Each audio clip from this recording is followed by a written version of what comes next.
फरमाइश करतगन पायाज जुदाई मुश्किल वाले शर खतरा अतीक जम्बाद वाला कसानेन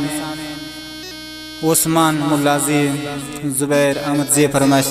शचागी इल्मुंदम्मा फरमाइश में दोस्त इमरान से उस्ताद इस्तगुलम जान अम्माम वाला है द्वारा शचागी सैदाबाद फरमाइश इस्माइल सागर पीरकजिया फिरोज शाह फराज पीरकजिया व मोहम्मद अमीन जान फरमाइश खास और ख़ास फरमाइश में दोस्त इमरान से उस्ताद इसाक ज़हीर मीरानजी है।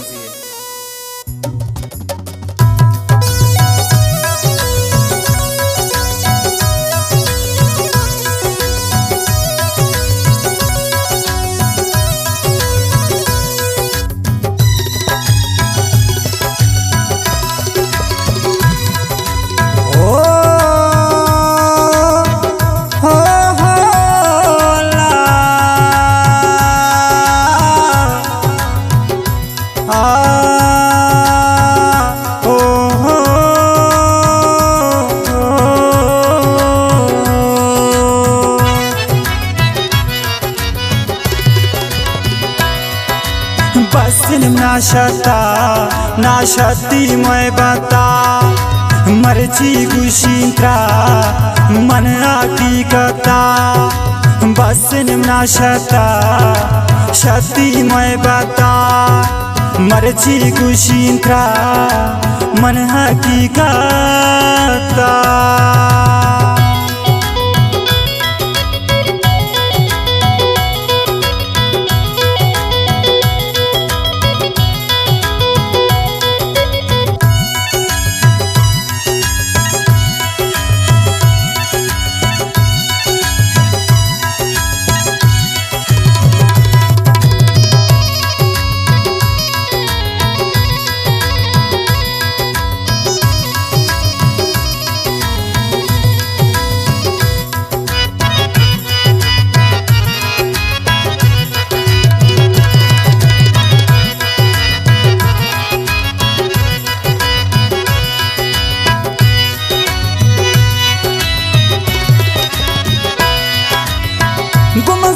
ज़ालिम सरासर अजाश के खम्बख्तन तक सर कशिश के पदा खुशाल नबी निस्त जाने अंजाम नए आसर बल्कि खुशी निस्त नसीबा में वती दर्द गमाम क्या शम्मन पर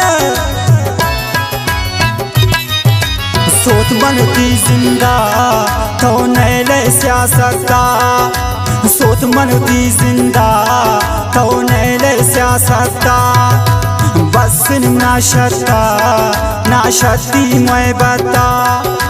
मर्जी गुशींत्रा मन हकीकता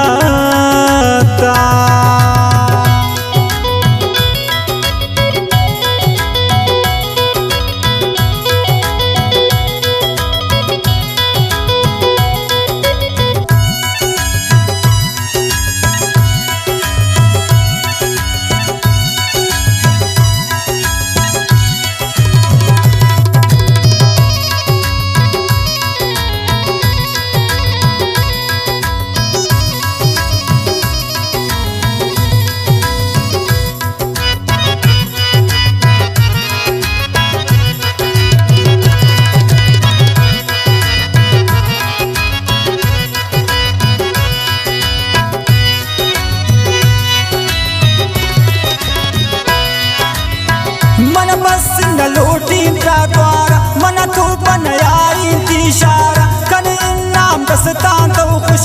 दिल पुष्टा शक्ति दीदारा मन कुर्ते बेजार शाह जिंदा नकु कमी पाए इंतजारा अफसोस माँ बिहार चोमरे आलता अफसोस माँ बिहार चोमरे आलता बस नाशती मैं बता मर्जी गुशींत्रा मन हकीकता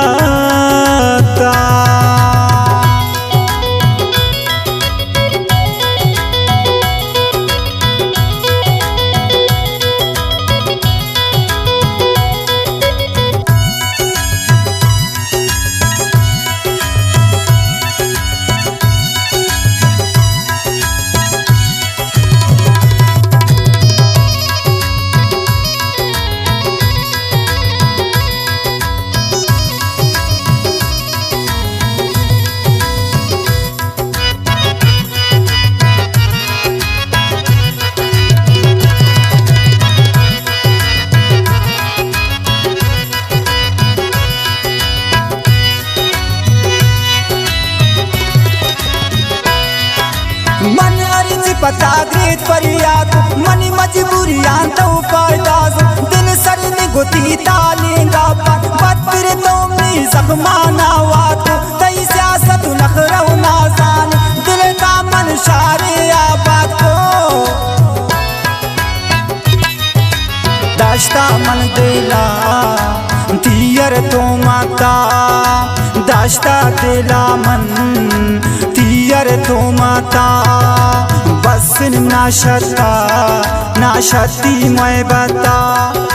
मर्जी गुशींत्रा मन हकीकता